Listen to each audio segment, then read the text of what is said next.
శాంతి సిరులు తర్వాయి భాగానికి స్వాగతం. ఒక చక్కటి అందమైన ప్రేమ కథ వింటున్నాం కదా. చూద్దాం ఈ ప్రేమ కథలో ఏం ట్విస్టులు ఉంటాయో, ఇంకా ముందు ముందు ఏం జరుగుతుందో. కథలోకి వెళ్ళిపోదామా. నందిని షాపులో నుండి యువతలకి వచ్చింది. నాగమణి, వీణ ఇద్దరూ లేరు. ఆమెకు ఏడుపు ముంచుకొచ్చింది. తనని వదిలేసి వీళ్ళు ఎక్కడికి వెళ్ళిపోయారు? వెనక తను వస్తుందో లేదో చూసుకొని అవసరం లేదా? ఈ వైజాగ్ తనకి కొత్త. ఏ బస్సు ఎక్కడికి వెళ్తుందో తెలియదు. ఎలా ఇంటికి వెళ్ళటం? నందినికి కళ్ళ నీళ్లు తిరిగిపోతున్నాయి. వీణ నందినితో పాటే విజయనగరంలో టీచర్గా పనిచేస్తోంది. నందిని సాయం రమ్మని కోరింది. సుందరిని కలుసుకోవచ్చని వీణతో బయలుదేరి వైజాగ్ వచ్చింది. వీణకు మామయ్య కూతురు నాగమణి. వాళ్ళు సింధియా క్వార్టర్స్లో ఉంటున్నారు. వాళ్ళ ఇంటి దగ్గర దిగారు. నాగమణి తమ్ముడి చేత సుందర్ ఆఫీస్కి ఫోన్ చేస్తే అతను ఆఫీసు సెలవు పెట్టాడు ఆ రోజు అని తెలిసింది. అతనికి తను వస్తున్నట్లు తెలియదు. అనుకోకుండా చూస్తే అతను ఎంతో సంతోషంతో పొంగిపోతాడని తనకి తెలుసు. అందుకే ముందు ఉత్తరం రాయలేదు. ముగ్గురు షాప్కి వచ్చారు. వీణకు తనకి కొత్త. నాగమణి ఎక్కడికి తీసుకెళ్తే అక్కడికి వెళుతున్నారు ఇద్దరు. షాపులో తను చీరల వైపు చూస్తోంది. ఈలోగా వాళ్ళు ఎక్కడికి వెళ్ళిపోయారో ఏమిటో తెలియదు. పేవ్మెంట్ మీద నిలబడి అందరి వైపు చూడసాగింది. ఆ మెయిన్ రోడ్డు మీద ఎవరికి వాళ్ళు కబుర్లు చెప్పుకుంటూ జట్లుగా వెళుతున్నారు. అమ్మాయిల్ని ఏడిపిస్తూ అబ్బాయిలు, అబ్బాయిల్ని ఏడిపిస్తూ అమ్మాయిలు ఆనందిస్తూ రోడ్డు మీద నడవసాగారు. సాయంత్రం అవడంతో వైజాగ్ మెయిన్ రోడ్లో షాపులన్నీ చాలా రష్గా ఉంటాయి. ప్రతి షాపుల్లో కొనడానికే వస్తారో చూడడానికే వస్తారో తెలియదు కానీ యువ దంపతులు, వృద్ధ దంపతులు అందరూ అక్కడే కనిపిస్తారు. ఎవరైనా కొత్త వాళ్ళు చూస్తే వైజాగ్లో జనమంతా ఇక్కడే ఉన్నారా అనుకుంటారు. అదే సమయంలో ఏ సినిమాకి వెళ్ళినా అక్కడ రష్గానే ఉంటుంది. అక్కడ అలాగే అనుకుంటారు. అదే సమయంలో ఎగ్జిబిషన్ అయినా జనం అక్కడ ఉంటారు.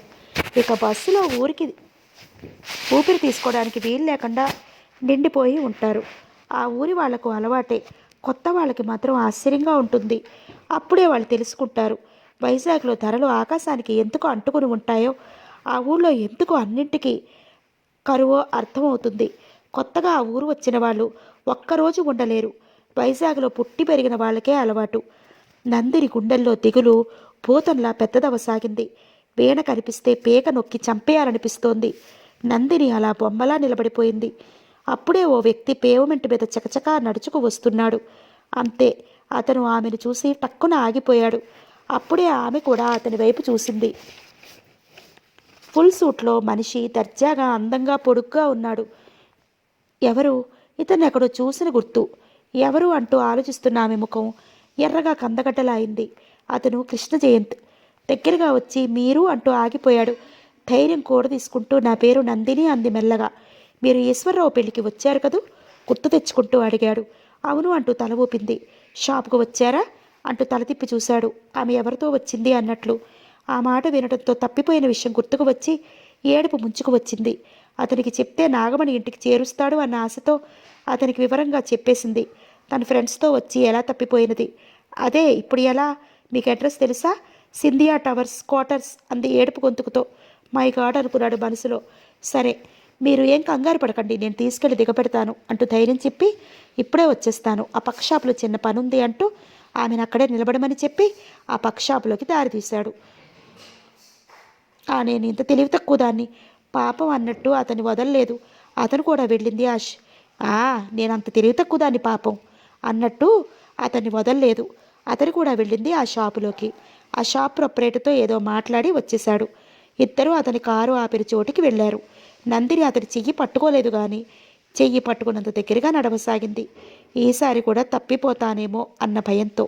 కృష్ణ జయంత్ ఆ విషయం అంత గమనించలేదు. ఇద్దరు కారులో సింధియా వెళ్ళారు. క్వార్టర్స్ నెంబర్ ఎంత అడిగాడు ఆమె వైపు చూసి. తెలీదు ముక్తసరిగా చెప్పింది. పోనీ అతని పేరు? తెలీదు అంది ముఖం అదోలా పెట్టి. సుందరి ఇల్లు కూడా తెలీదు. ఆఫీస్ అడ్రస్ తెలుసు. అతను ఆఫీస్ రాలేదు. 7 గంటలు కావస్తోంది. ఆ టైంలో ఆఫీస్ ఏముంటుంది? ఇప్పుడు ఎలా? ఎక్కడికి వెళ్ళటం? ఆమెకు బోరున ఏడవాలనిపిస్తోంది. అతని ఎదురుగా ఏడవాలంటే సిక్కేస్తోంది.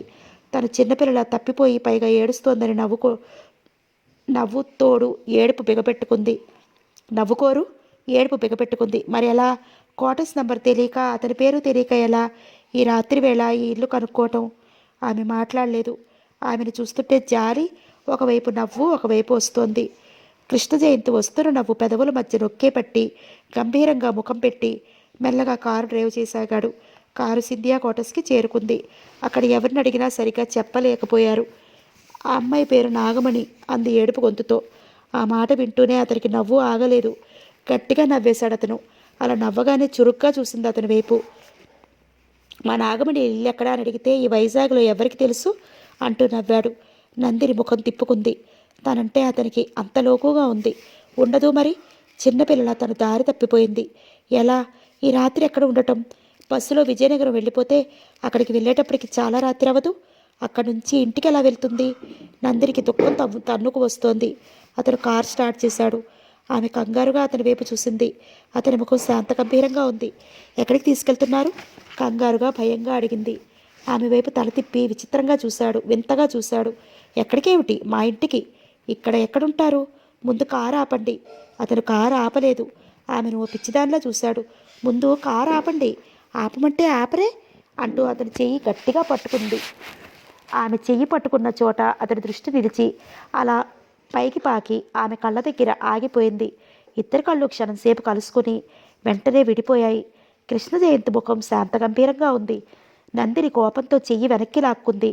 నేను మీ ఇంటికి రాను అంది రోషంగా ఖచ్చితంగా చెప్తూ. రావు? మరి ఈ రాత్రి వేళ ఎక్కడుంటావు? అతని ముఖంలో కొద్దిగా కోపం తొంగి చూసింది. నందిని మాట్లాడలేదు. పోనీ ఎవరింటి అరుగు మీదైనా పడుకుంటావా? నవ్వు వస్తున్నా ఆపుకున్నాడు. ఆ మాటలు వింటూనే చట్మన్నట్టు చూసింది. నాకేం అంత కర్మ, నేను అరుగుల మీద ఎందుకు పడుకుంటాను అన్నట్లు ఉన్నాయి ఆమె చూపులు. తమరు చెప్పండి, ఫలానా చోటికి అంటే నేను తీసుకువెళ్తాను. అతని గొంతుకులో హేళన తొంగి చూసింది. ఆ సంగతి గ్రహించిన నందిని అంత పట్టించుకోలేదు. ఇప్పుడు తాను అతని ఇంటికి వెళ్ళక తప్పదు. అతను అన్నమాట కూడా నిజమే. ఈ రాత్రి వేళ ఎక్కడ ఉంటుంది? మీ ఇంట్లో ఎవరెవరు ఉంటారు అడిగింది క్షీణస్వరంతో. ఆ ప్రశ్నతో అతని ముఖం ఇంకా గంభీరంగా మారిపోయింది. ఇంకెవరు ఉంటారు? నేను, మా ఆవిడ, పిల్లలు. నందిని తేలిగ్గా ఊపిరి తీసుకుంది. ఇతనికి పెళ్ళి అయిపోయిందా? ఇంకా కాలేదు అనుకుంటున్నాను. అయితే పర్వాలేదు. అతను భార్య పిల్లలతో ఉన్నవాడే. అంతగా ఏమైనా పిచ్చి పిచ్చి వేషాలు ఇస్తే వెంటనే అతని భార్యకి చెప్పేయటమే. ఏ, మా ఇంటికి వెళదామా? తల ఊపింది. ఇంకేమైనా అనుమానాలు ఉన్నాయా? లేదన్నట్టు తల తిప్పింది. కారు తిన్నగా విద్యానగర్ వైపు పరుగులు తీసింది. ఇతనితో ఈ టైంలో ఒంటరిగా కారులో వెళ్తుంది. సుందరికి తెలిస్తే అతను ఏమనుకుంటాడు? కావాలని అతనితో షికారులు కొడుతుంది అని అనుకోడు. అలా అనుకునే మనిషి కాడు. తనని అర్థం చేసుకుంటాడు. ఈ కృష్ణ జయంతికి పెళ్ళయింది, పిల్లలున్నారు. తన మనసుకి తను సర్ది చెప్పుకుంది. కారు ఇంటి ముందు ఆగింది. ఆ బంగ్లా చాలా పెద్దది. నందిని ఆశ్చర్యంగా చూస్తూ కారు దిగింది. అతను కారు దిగలేదు. నౌకర్ని పిలిచి అమ్మాయి గారిని లోపలికి తీసుకెళ్ళు అంటూ చెప్పి, నాకు కొద్దిగా పనుంది, వెళ్ళి 1 గంటలో వస్తాను. మీరు ఇంట్లో మొకమాట పడకుండా భోజనం చేసి వెళ్ళి గదిలో పడుకోండి అన్నాడు ఆమెతో. నందిని అలాగే అన్నట్లు తల ఊపి, మరి మీ మిస్సెస్ అంటూ ఆగిపోయింది. ఆవిడ మేడ మీద నా గదిలో ఉంటుంది. నౌకర్ని నా గది చూపించమంటే చూపిస్తాడు అంటూ తల తిప్పేసుకుని మరో మాటకు అవకాశం ఇవ్వకుండా కారు పోనిచ్చాడు. నందిని లోపలికి వెళ్ళింది. మేడ మీద గది చూపించి, ఇదిగో మీరు ఈ గదిలో ఉండవచ్చు అంటూ గెస్ట్ రూమ్ చూపించాడు నౌకర్. మీరు స్నానం చేస్తారేమో చేయండి, లేకపోతే వచ్చి భోజనం చేయండి అంటూ వినయంగా చెప్పాడు. ముందు అయ్యగారి గది ఎక్కడో చూపించు అంది. నౌకర్ ఒక్క క్షణం ఆమె వైపు అదోలా చూసి ఏమనుకున్నాడో ఏమో తల ఊపి తనతో రమ్మన్నట్లు చేత్తో సైగ చేసి ముందుకు దారి తీశాడు. కృష్ణ జయంతి గది దగ్గరికి వెళ్ళి, ఈ గదేనమ్మా అయ్యగారి గది అన్నాడు. నందిని తల ఊపి గదిలోకి అడుగుపెట్టింది. ఆ గదిలో ఎవ్వరూ లేరు. గది మాత్రం చాలా నీటుగా అందంగా ఉంది. ఖరీదైన సామాన్లు, క్రింద ఖరీదైన కార్పెట్, గోడలకి ఖరీదైన పెయింటింగ్స్ అన్నీ ఆశ్చర్యంగా వింతగా చూసింది. గుమ్మాలకి కిటికీలకి కర్టెన్లు, మంచం మీద దుప్పటి అన్నీ మ్యాచింగ్గా ఉన్నాయి. కృష్ణ జయంతి భార్య కనిపించదే. గదిలో ఉంటుంది, వెళ్ళి చూడండి చెప్పాడు. ఆమె పక్క గదిలోకి కానీ కిందకి కానీ వెళ్ళిందా? పిల్లలు అని చెప్పారు. ఇంట్లో అసలు పిల్లలు ఉన్న అలికిడే లేదే. తల్లి పిల్లలు ఎక్కడికైనా వెళ్ళారా? వెళితే అతనికి తెలియదు. నందిని ఆ గదిలో నుంచి బయటికి వచ్చింది. నౌకర్ని చూసి అమ్మగారు ఎక్కడా అని అడిగింది. అమ్మగారు ఎవరమ్మా? అతను ఆశ్చర్యంగా అడిగాడు. ఇంకెవరు, కృష్ణ జయంతి గారి భార్య. ఆమె మాటలు వింటూనే కళ్ళు నిలబెట్టేసి ఆమె వైపు జూలో జంతువుని చూసినట్లు వింతగా చూశాడు. బాబుగారికి ఇంకా పెళ్లి కానిదే, మరి భార్య అంటారేమిటి? ఈ అమ్మాయి గారు అన్నట్టు ఉన్నాయి అతడి చూపులు. నందినికి చిరాకు వేసింది. కృష్ణ జయంతి భార్య ఏదని అడిగితే అలా చూస్తాడేమిటి మిడిగుట్లేసుకుని? అసలు నా మాట అర్థమైందా లేదా వీడికి? మళ్ళీ ఆ మాటే అడిగింది. ఆ బాబుగారు ఇంకా పెళ్లి కాలేదమ్మా అన్నాడు. ఆ మాట చెవిని పడగానే నందిని త్రుళ్ళిపడింది. ఏమిటి, ఆ బాబుగారికి ఇంకా పెళ్లి కాలేదు? నమ్మకం కుదరక మళ్ళీ అడిగింది. వాడు మళ్ళీ అదే మాట చెప్పాడు. మళ్ళీ అడుగుతుందేమోనన్న భయంతో భోజనానికి రండమ్మా అని పిలిచాడు. నాకు ఇంకా ఆకలి వేయటం లేదు, మీ బాబుగారు వచ్చాక భోజనం చేస్తాను మామూలుగా చెప్పింది. అతను అలాగే అన్నట్టు తలవు వెళ్ళిపోయాడు. మనిషి మనసులో కోపం రగులుకోసాగింది. తనని ఎంత మోసం చేసి ఇంటికి తీసుకొచ్చాడు? పెళ్ళయిందని పిల్లలు ఉన్నారని అబద్ధం చెప్తాడా? ఈ బ్రహ్మచారి కొంపలో తను ఈ రాత్రంతా ఎలా గడపాలి? కృష్ణజయంత్ ఎటువంటి వాడో తనకి తెలియదు. ఫ్రెండ్స్తో షాపుకి అని వచ్చింది. కన్ను మూసి తెరిచేలాగా వాళ్ళ నుంచి వేరైపోయింది. ఆ వేడైనా తన వెనకాల వస్తుందో లేదో చూడొద్దు. వాళ్ళ మీద నందినికి పీకల దాకా కోపం ముంచుకొచ్చింది. ఆ కృష్ణ జయంత్ చాలా ధనవంతుల్లా ఉన్నాడు. ధనవంతుడు ఒంటరివాడైతే ఇక ఎన్ని చెడు అలవాట్లు ఉన్నాయో వేరే చెప్పాల్సిన అవసరం లేదు. తన పని ఈసారి కూటిలో చిక్కుకున్నట్టయింది. నందిని కోపంతో పుసలు కొట్టసాగింది. ఆ కృష్ణ జయంత్ రాకుండానే పారిపోతే ఎక్కడికి వెళ్ళటం? ఆ ఆలోచన రావడంతో దుఃఖం ముంచుకు వచ్చింది. అక్కడ కుర్చీని ఆలోచించసాగింది. అలా ఎంతసేపు కూర్చుందో ఆమెకు తెలియలేదు. కృష్ణ జయంత్ వచ్చినట్లున్నాడు. క్రింద హాలులో నౌకర్లు హడావుడిగా తిరుగుతున్నారు. హాలులో అడుగుపెట్టిన అతను నౌకర్లని అడుగుతున్నాడు. అమ్మాయి గారు భోజనం చేశారా అని. లేదండి, మీరు వచ్చాక భోజనం చేస్తాను అన్నారండి. అదేమిటి, నేను వచ్చే వరకు ఎందుకు భోజనం చేయమని చెప్పలేకపోయారా అంటూ నౌకరుల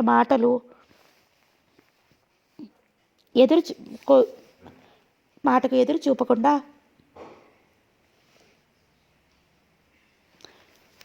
మేడ మీదకి దారి తీశాడు. మేడ మీద వరండాలో కూర్చుని ఉంది నందిని. కృష్ణ జయంత్ భోజనం గురించి చెప్పబోయి ఆమె తన వైపే సూటిగా చూడటం చూసి టక్కున ఆగిపోయాడు. మీ భార్య పిల్లలు ఎక్కడా? కోపంగా ప్రశ్నించింది లేచి నిలబడుతూ. ఆ ప్రశ్న వింటూనే అతని పెదవులపై చిరునవ్వు మెరిసింది. కనుబొమ్మలు తమాషాగా పైకి లేచాయి. నా గదిలో లేరా? సీరియస్గా ముఖం పెట్టి చెప్పాలనుకున్నారు కానీ నవ్వు వచ్చింది. నందినికి అతని ప్రశ్న నవ్వు చూస్తూనే ఒళ్ళు మండిపోయింది. పదండి చూపించండి అంది మొండిగా. మీ పని చెప్తాను ఉండండి అన్నట్టు. పదండి చూపిస్తాను అంటూ దర్జాగా అతను గదిలోకి దారితీశాడు. అతని వెనుక ఆమె వెళ్ళింది. అదిగో అన్నాడు తల తిప్పి. ఎక్కడా? కోపంగా చూసింది అతని వైపు. అదిగో ఆ ఎదురుకుండా గోడ మీద అంటూ చెయ్యి పెట్టి చూపించాడు. ఒక అందమైన అమ్మాయి తడిబట్టలతో కలువ పువ్వుతో చెరువు దగ్గర రాళ్ళ మీద కూర్చుని ఉంది. చేత్తో గీసిన ఆ వర్ణ చిత్రం అందంగా ఫ్రేమ్లో బిగించి ఉంది. కోపంగా చూసింది. ఎంత తమాషా చేస్తున్నారా? నేనంటే వేళకోళంగా ఉందా? అంత చులకనగా కనిపిస్తున్నానా అన్నట్టు ఉన్నాయి ఆమె చూపులు. కోపం తెచ్చుకోకండి. నాకు పెళ్ళయిందా లేదా అన్న అనుమానంతో మీ ఇంట్లో ఎవరెవరు ఉంటున్నారో అని అడిగారు. నేనే చెప్తాను, చెప్పండి అన్నాడు చిరునవ్వుతో. అందుకని మీకు పెళ్ళయిందని అబద్ధం చెప్పి నన్ను మీ ఇంటికి తీసుకొస్తారా? ఉక్రోషంగా అడిగింది. ఇంటికి తీసుకురాకపోతే అక్కడ వదిలేసి రానా? కోపంగా చూశాడు. మీకు పెళ్ళయిందని తెలిస్తే మీకు పెళ్ళి కాలేదని తెలిస్తే నేను అసలు ఇంటికి రాకపోదును. వచ్చావు, ఏమైంది?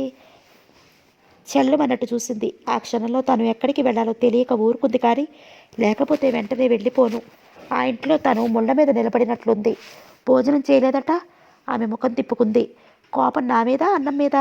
రోజు తినే అన్నం మీద ఎందుకు ఉంటుంది కోపం? మీ మీదే. ఎందుకు? నేనంత నేరం చేశానా? కాకపోతే నాకు అబద్ధం ఎందుకు చెప్పాలి? చెప్పాను కాబట్టి నాతో వచ్చావు, లేకపోతే ఎక్కడుంటావు? మాటల మధ్య ఆమెను నువ్వు అనే సంబోధిస్తున్నాడు. ఆ సంగతి అతను కూడా గ్రహించుకోలేదు.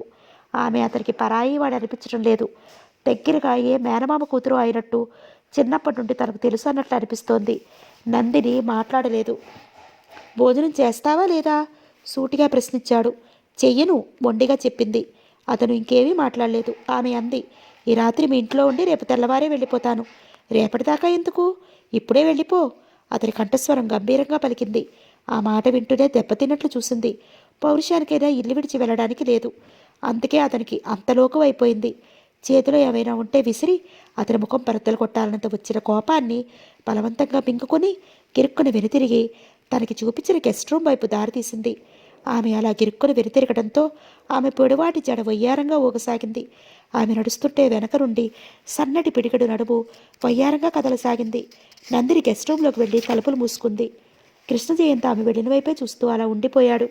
ఆమె ఎంత అందంగా ఉంది! ఒక్క చూపులో తనని కట్టిపడేసే అందం. ఇంతవరకు ఏ అమ్మాయిని చూసినా కదలని మనసు ఈ అమ్మాయిని చూస్తూనే కదిలిపోయింది. ఈమె తన అర్ధాంగి అయితే ఇలాంటి అమ్మాయి కోసమే కదా తను ఎదురు చూస్తున్నది. ఈశ్వరరావు పెళ్లిలో అనుకోకుండా చూశాడు. మళ్ళా ఇద్దరికీ ఇలా పరిచయం అయింది. భగవంతుడు ఎంత చిత్రంగా మనుషుల్ని కలుపుతాడు. లేకపోతే ఆమె ఎవరో ఫ్రెండ్స్తో రావటం ఏమిటి?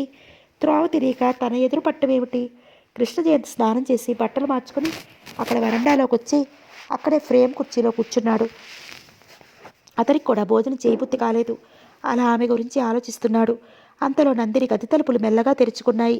కృష్ణ జయంత్ ఆలోచనలు ఆపి అటు చూశాడు. ఆమెకు ఏం కావాలి అన్నట్లు. రెండు తలుపుల మధ్య నుండి నందిని తల బయటకు పెట్టి అతను అక్కడ ఉన్నాడా లేదా అన్నట్టు చూసింది. వెనక్కి కుర్చీలో చేరపడి కూర్చున్నవాడు కాస్త ముందుకు వంగినట్టు నిటారుగా కూర్చున్నాడు. అంతే, తలుపులు దబారున దగ్గరికి మూసుకున్నాయి. మళ్ళీ తెరుచుకోలేదు. కృష్ణ జయంతికి నవ్వు వచ్చింది. లేచి వెళ్ళి తలుపులు తెరవమని చెవి మెలిపెట్టి, నన్ను చూస్తే నీకెందుకు అంత భయం అని అడగాలి అనిపించింది. ఆమె బిక్కముఖం వేస్తే దగ్గరికి లాక్కుని హృదయానికి హత్తుకోవాలని ఎంతగానో అనిపించింది. కానీ ఈ అమ్మాయి ఏమిటో తనని చూస్తూనే బద్ధశత్రువుని చూసినట్టు చూస్తోంది. గాఢంగా నిట్టూర్చాడు. నందిని తెల్లవారి లేచి స్నానం చేసి ముస్తాబై కూర్చుంది. రాత్రి చీరతోనే ఉంది. ముఖానికి కాస్త పౌడర్ వేసుకుంది, తలదువ్వుకుంది. అంతే ముస్తాబు. బ్రహ్మచారి ఇంట్లో అంతకంటే ఏముంటాయి? గది బయటికి వచ్చిన ఆమెకు కృష్ణ జయంతి ఎక్కడా కనిపించలేదు. నౌకరు ఆమెకు ఎదురు వచ్చి టిఫిన్ తీసుకుందరు గాని రెండమ్మా అంటూ పిలిచాడు. తల ఊపి డైనింగ్ హాల్ వైపు దారి తీసింది. రాత్రి అంతా ఆలోచిస్తూ పడుకుంది. ఇలా తెల్లవారుగానే అలా ఇంట్లోంచి పారిపోదామని. రాత్రి భోజనం చేయకపోవడంతో ఆకలి ఆవురావురమంటోంది. కాస్త కాఫీ నీళ్లు గొంతులో పోసుకుంటేనే కానీ ప్రాణం నిలబడేటట్టు లేదు. ఆ టైంలో పంతం పౌరుషం గాలికి ఎగిరిపోయినట్లయ్యాయి. నౌకరు వెంట డైనింగ్ హాల్లోకి వెళ్ళింది. టిఫిన్ తీసుకుంటూ అడిగింది, అయ్యగారు ఇంకా లేవలేదా అని. అయ్యగారు పొద్దుటే లేచిపోయారమ్మా, పని ఉండి ఎక్కడికో వెళ్ళారు. ఎక్కడికి వెళ్ళారు? మళ్ళీ ఎప్పుడొస్తారు? కంగారుగా అడిగింది. తన నాగమణి ఇంటికి వెళ్ళటం ఎలా? ఎవరు తీసుకెళ్తారు? ఆమెకు బెంగ ముంచుకొచ్చింది. తింటున్న టిఫిన్ గొంతుకు అడ్డుగా పడినట్టయింది. సుందర్ ఆఫీస్కి ఫోన్ చేయాలి అంటే 10 గంటలకు కానీ ఎవరూ రారు. ఆమె కంగారు పట్టం చూసి నౌకరు చెప్పాడు, మళ్ళీ 1 గంటలో వచ్చేస్తానని చెప్పెళ్ళారమ్మా అని. దాంతో మనసు కాస్త సిమితపడింది.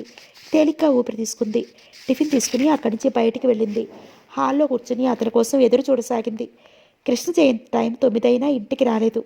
నందిని అతని కోసం ఎదురు చూసి ఎంతకో రాకపోవడంతో పిచ్చెత్తినట్టుగా ఉంది. చిన్నపిల్లల రాగం తీసి గట్టిగా ఏడవాలని ఉంది.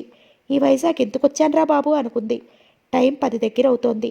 సుందర్ ఆఫీస్కి వచ్చి ఉంటాడు అని ఫోన్ దగ్గరికి వెళ్ళింది. అతని ఫోన్ నెంబర్ సెక్షన్ తెలుసు. వెళ్ళి ఆ నెంబర్కి ఫోన్ చేసింది. సుందర్ని పిలవమని చెప్పడంతో అవతలి వాళ్ళు అలాగే అని లైన్లో ఉండమన్నారు. 5 నిమిషాలకి సుందర్ హలో అన్నాడు. ఫోన్లో అతని కంఠస్వరం వింటూనే పోయిన ప్రాణం తిరిగి వచ్చినంత సంబరపడింది. ఎవరు? సుందర్, మీరేనా మాట్లాడేది? నేను నందినిని మాట్లాడుతున్నాను అంది సంతోషంతో ఉక్కిరిబిక్కిరైపోతూ.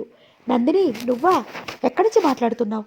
ఆశ్చర్యంగా కంగారు మిళితమై ఉన్నాయి ఆ స్వరంలో. అతను అలా అడగగానే ఆమెకు ఏడుపు ముంచుకొచ్చింది. సుందర్, నేను అంటూ జరిగిందంతా చెప్పేసింది ఏడుపు గొంతుకుతో. అంతా విని అదా సంగతి అన్నట్టు, ఇందాక ఎవరో నాగమణి తమ్ముడట ఫోన్ చేశాడు. నాకు సరిగా అర్థం కాలేదు. విజయనగరం నుంచి వచ్చారు. నిన్న మా అక్క వాళ్ళతో షాపుకి వెళ్ళారు. వచ్చేటప్పుడు నందిని గారు లేరు. మాకు చాలా కంగారుగా ఉంది.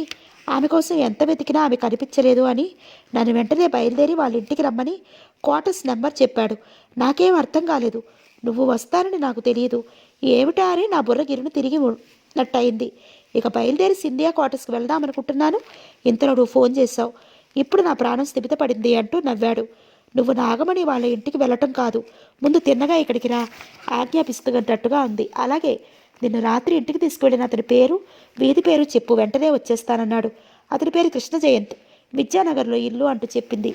ఏమిటి, నువ్వు కృష్ణ జయంత్ గారి ఇంట్లో ఉన్నావా? అతని కంఠంలో ఆశ్చర్యం తొంగి చూసింది. మీరు త్వరగా రావాలి. వచ్చేస్తాను, ఇప్పుడే వచ్చేస్తానంటూ ఫోన్ పెట్టేశాడు. నందినికి గుండెల మీద బరువేదో కిందకి దిగినట్టయింది. సుందర్ వచ్చేస్తే తను ఇంట్లో నుంచి వెళ్ళిపోవచ్చు. తేలిగ్గా నిట్టూర్చింది. సుందర్ కోసం ఎదురు చూస్తూ కూర్చుంది. అంతలో కృష్ణ జయంతి వచ్చాడు. నందిని అప్రయత్నంగా లేచి నిలబడుతూ అతను చూస్తూనే ముఖం తిప్పుకుంది. ఇతను ఇంట్లో ఉన్న మూలాన కదా తను అంత లోకువైంది. ఒక అరగంట కళ్ళు మూసుకుంటే సుందర్ వచ్చి తనని ఇక్కడి నుంచి తీసుకెళ్ళిపోతాడు. బయలుదేరతారా? సింధియాకి వెళ్దాం అడిగాడు అతను. అవసరం లేదు, మాకు తెలిసిన అతనికి ఫోన్ చేశాను. ఇప్పుడు వస్తారు ఇక్కడికి, వస్తే ఇద్దరం కలిసి వెళ్ళిపోతాం. ఆహా అన్నట్టు తల ఊపి ఇంకేం మాట్లాడకుండా తిన్నగా మేడబెతికి వెళ్ళిపోయాడు. నందిని మళ్ళీ అదే స్థానంలో కూర్చుంటూ సుందర్ కోసం చూడసాగింది. ఒక అరగంట తర్వాత సుందర్ ఫ్రెండ్ స్కూటర్ మీద వచ్చాడు. సిగ్గు సంకోచం వదిలి అతని చూస్తూనే ఎదురు వెళ్ళి సంతోషంగా చేయి గట్టిగా పట్టుకుంది. నందిని అంటూ ఆమె చేయి పట్టుకుని, ఏరి కృష్ణ జయంతి గారి ఇంట్లో ఉన్నారా అడిగాడు. మేడ మీద ఉన్నారు అంది ముక్తసరిగా. సుందర్ చేతులు జోడించి నమస్కరిస్తున్న చెప్పాడు. నేను చెప్పిన అమ్మాయి ఈమె. మా పెళ్లికే మీరు నిలబడాలని చెప్పాను, చిరునవ్వుతో అతి వినయంగా చెప్పాడు. కృష్ణ జయంతి క్షణంసేపు ఏమీ మాట్లాడలేదు. పైకి ఎలాంటి భావము ప్రకటించలేదు. చిన్న చిరునవ్వు నవ్వుతూ అలాగే అన్నాడు. నందినికి మాత్రం అతని చేతుల మీద తమ పెళ్లి జరగటం ఇష్టం లేదు. పైకి ఏమీ అనకుండా మౌనంగా ఊరుకుంది. సుందర్ అతనితో కొద్దిసేపు మాట్లాడి నందిని వెంట పెట్టుకుని బయలుదేరాడు. ఆమె వెళ్తున్నానని చెప్పి అతనికి నమస్కరించి వెంట బయలుదేరింది. వాళ్ళిద్దరూ స్కూటర్ మీద కూర్చున్నారు. ఆమె అతని భుజాల మీద చేతులు వేసి పట్టుకుంది. ఇద్దరి ముఖాల్లో సంతోషం చిందులు తొక్కుతోంది. వాళ్ళు ఈ ప్రపంచాన్ని జయించామన్నట్టు చీకు చింత మరిచిపోయి ఆనంద సాగరంలో నిండా మునిగిపోయినట్టు ఉన్నారు. వాళ్ళ వైపే తదేక దృష్టితో చూసిన కృష్ణ జయంత్ సహించలేనట్టుగా కళ్ళు చిన్నవిగా అయ్యాయి. బ్రుకుటి ముడిపడింది. ఇక అక్కడ నిలబడలేక వెనుతిరిగాడు. సుందర్, నందిని సింధియా క్వార్టర్స్లో ఉన్న నాగమణి ఇంటికి వెళ్ళారు. వీణా నాగమణి ఆ ఇంట్లో అంతా నందిని ఆశ్చర్యంగా చూశారు. నువ్వెక్కడికి వెళ్ళావు? నువ్వు రాత్రి ఎవరింట్లో ఉన్నావు అంటూ అంతా ఆమెను ప్రశ్నల వర్షం కురిపించేశారు. అందరికీ చిరునవ్వుతో సమాధానం చెప్పింది. సుందర్ ఇద్దరూ ఎక్కడ కలుసుకున్నారని అడిగింది. వీణ, సుందర్ ఆమెకు సమాధానం చెప్పాడు. వీణ నాగమణి చెప్పారు. వెనక తను కూడా వస్తుంది అనుకున్నాం. వచ్చిన బస్సు ఎక్కేశాం. చాలా రష్గా ఉంది ఆ బస్సు. 2 స్టాపుల తర్వాత చూస్తే నందిని లేదు. మా గుండె ఆగినంత పని అయింది. వెంటనే బస్సు దిగిపోయి మళ్ళీ అదే షాపుకు వెళ్ళాం. వెళ్తే అక్కడ కనిపించలేదు. రాత్రి 10 గంటల వరకు ఆమె కోసం వెతికి ఇక కనిపించక ఏం చేయాలో తోచలేదు. ఆటోలో ఇంటికి వచ్చేసాం. తెల్లవారి సుందర్ గారి ఆఫీస్కి జరిగిన విషయం అంతా ఫోన్లో చెప్పిచ్చామంటూ చెప్పి వాళ్ళెంత కంగారు పడింది. ఆ రాత్రంతా ఎవరూ నిద్రపోలేదు అని చెప్తూ నవ్వారు. ముందు రోజు అంతా కంగారు పడినా ఇప్పుడు తేలికైన మనసుతో నవ్వుకున్నారు అంతా. ఆ మర్నాడు వీణ, నందిని విజయనగరం వెళ్ళిపోయారు. నందినికి సుందర్ వద్ద నుండి ఉత్తరాలు వస్తున్నాయి. ఇల్లు చూస్తున్నాను. ఇల్లు దొరకగానే పెళ్లికి ముహూర్తం పెట్టించి నీకు రాస్తాను. నువ్వు సిద్ధంగా ఉండు. నేను విజయనగరం వచ్చి నిన్ను తీసుకువస్తాను. వైజాగ్లో పెళ్లి చేసుకుందాం. ఇక్కడ నా ఫ్రెండ్స్ పెళ్లి ఏర్పాట్లు అన్నీ చూస్తారు అని రాశాడు. ఆ ఉత్తరం ఆమెను నేల మీద నడవనివ్వలేదు. గాలిలో తేలిపోసాగింది. అతను రాసే ఉత్తరం కోసం ఎదురు చూస్తూ. అన్నట్టుగానే సుందర్ ఉత్తరం రాశాడు. ఇల్లు దొరికి అడ్వాన్స్ ఇచ్చి నేను ఇప్పుడు ఉంటున్న రూమ్లో నుండి ఆ ఇంటికి మారిపోయాను. మన పెళ్లికి ముహూర్తం పెట్టించాను. శనివారం 30 తారీఖున ఉదయం 9 గంటలకు పెళ్ళి అని రాసి నువ్వు సిద్ధంగా ఉండు. నేను లక్ష్మీవారం వస్తాను. శుక్రవారం ఇద్దరం వైజాగ్ వెళ్ళేద్దాం అని రాశాడు. నందిని ఆ రోజు తారీఖు ఎంత అని చూసింది. సరిగ్గా వారం రోజులు ఉంది ఈ రాజునాటికి. నందిని ఆ రోజు నుండి జాగ్రత్త పడసాగింది. 2 మంచి చీరలు, జాకెట్లు ఇస్త్రీకి ఇస్తానని తీసుకువెళ్ళి ఫ్రెండ్ ఇంట్లోకి దారి తీసింది. ఉద్యోగానికి రిజైన్ చేసింది. ఆ విషయం ఇంట్లో ఎవరికీ తెలియదు. నందినికి తండ్రి గురించే బెంగగా ఉంది. తను వెళ్ళిపోతే ఆయనను బెంగ పెట్టుకుంటారు. కానీ తప్పదు. ఈ ఇంట్లో తను ఇక ఉండలేదు. ఈ ఇల్లు ఒక నరకం. ఈ అవకాశం తను వదులుకుంటే జీవితాంతం ఈ చెరసాలలో పడి ఉండవలసిందే. సుందర్ తనని కట్నకానుకలు తీసుకోకుండా పెళ్లి చేసుకుంటున్నాడు. నిజంగా తను ఎంత అదృష్టవంతురాలు. తను వెళ్ళిపోతే ఇల్లు గడవటం కష్టమే. తండ్రికి వచ్చిన పెన్షన్ డబ్బుతో ఎలాగో కాలం గడుపుతారు. అంతగా అయితే ఈ ఇల్లంతా అద్దెకిచ్చేసి చిన్న గదిలో ఒక పక్కగా ఉంటారు. వీరాజీని ఏ బట్టల కొట్టులోనో పద్దులకు రాయడానికి పెడితే సరి. తను ఉన్నంత వరకు ఈ ఇంట్లో ఎవరికీ ఒళ్ళు వంగదు.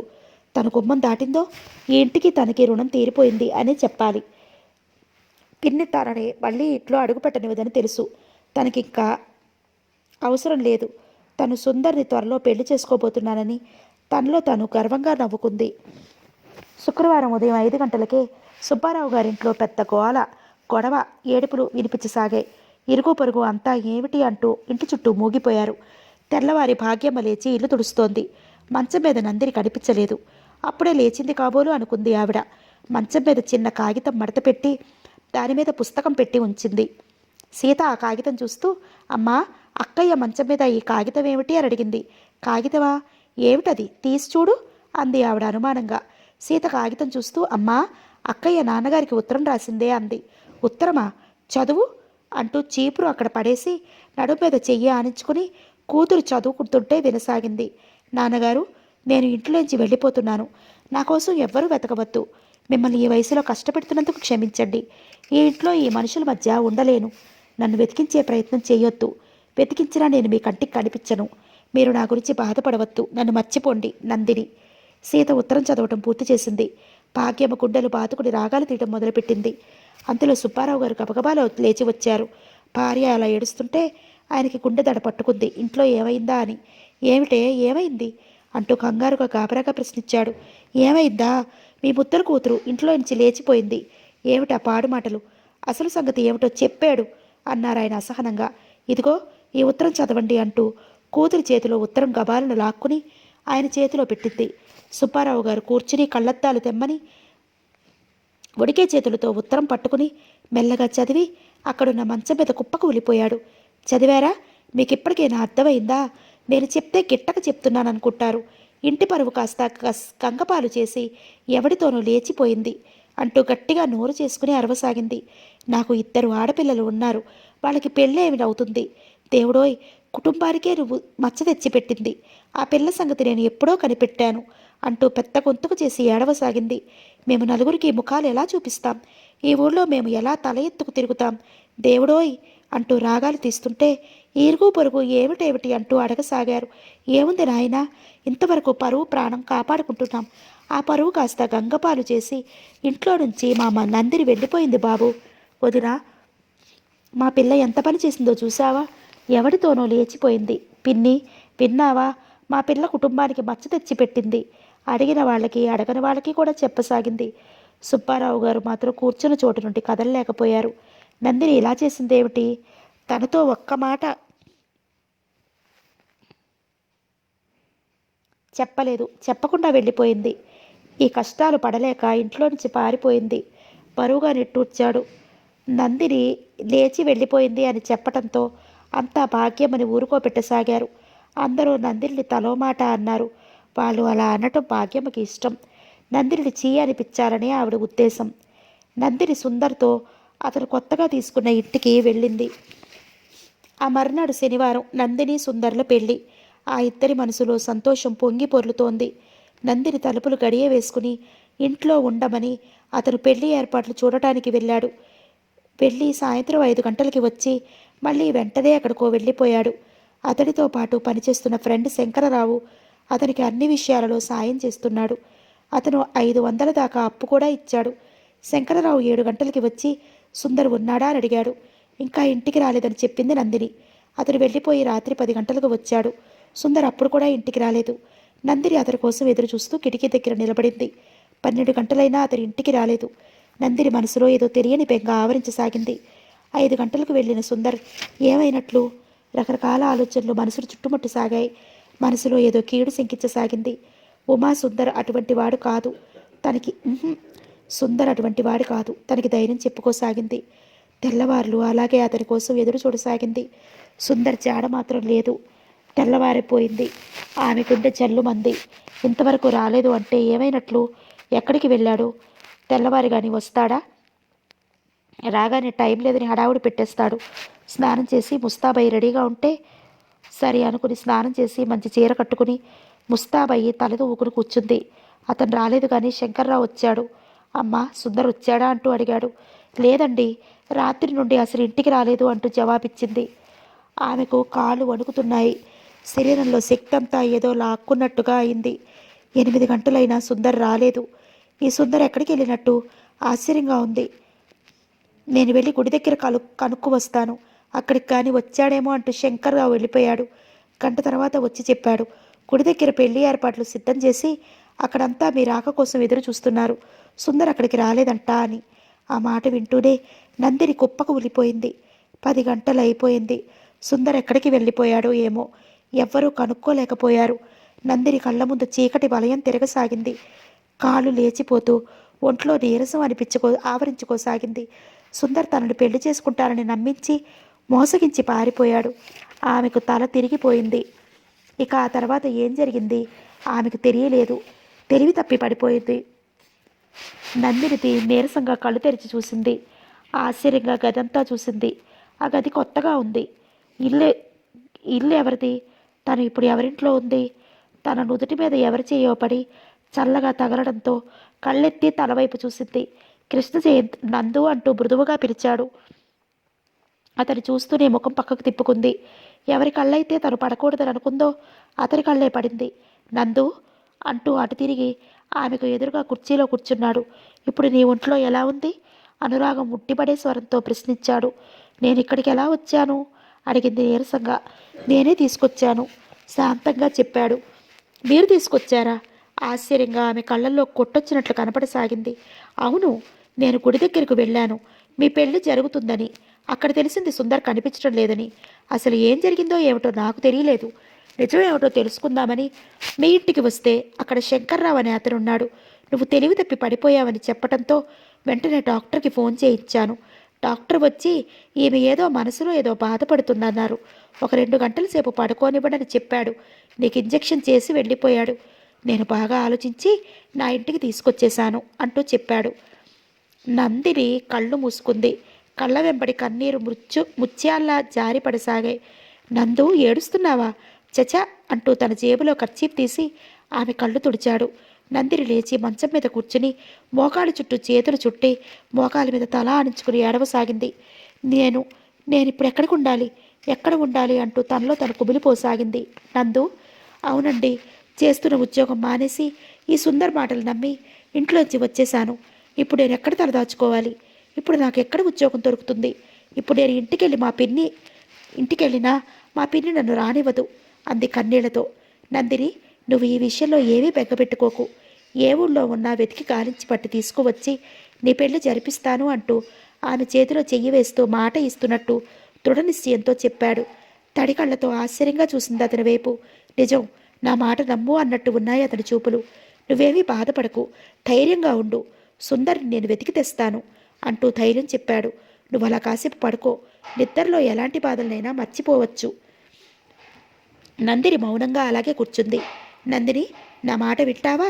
తల ఎత్తి అతని వైపు క్షణం చూసిన ఆమె ఏమనుకుందో ఏమో అలాగే అన్నట్లు తల ఊపింది. నాకు పని ఉంది, నేను వెళతాను, వెళ్ళిరానా?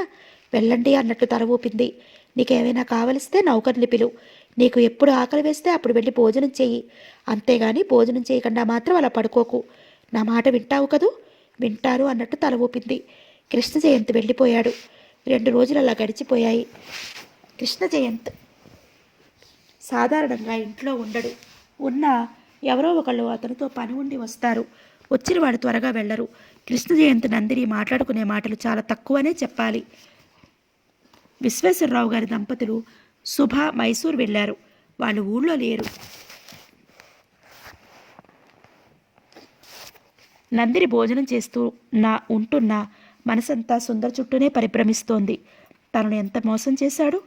ఎందుకలా నమ్మించాడు? మనసు అతను చెడ్డవాడని అంగీకరించడం లేదు.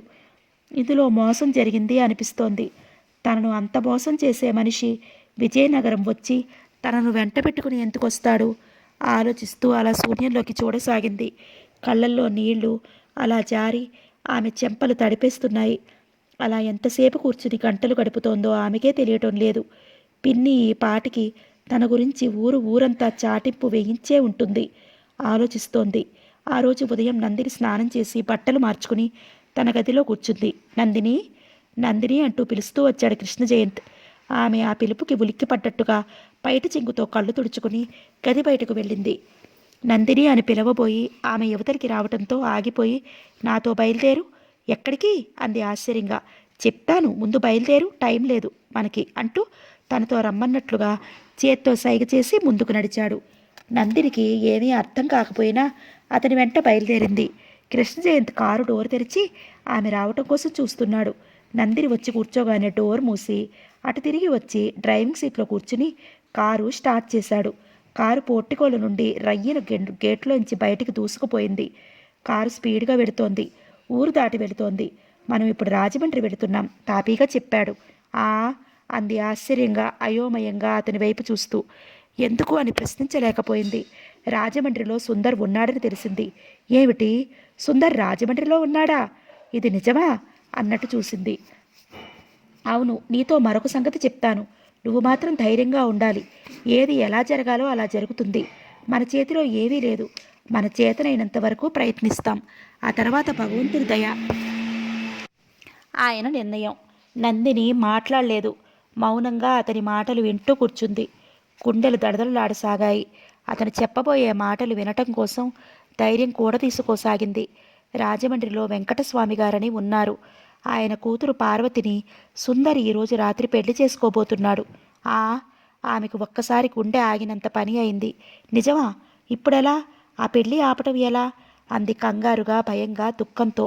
అందుకే మనం వెళ్ళేది. సుందర్కి ఆ పెళ్లి ఇష్టమో లేదో వాళ్ళ తల్లిదండ్రులు బలవంతం చేస్తున్నారేమో.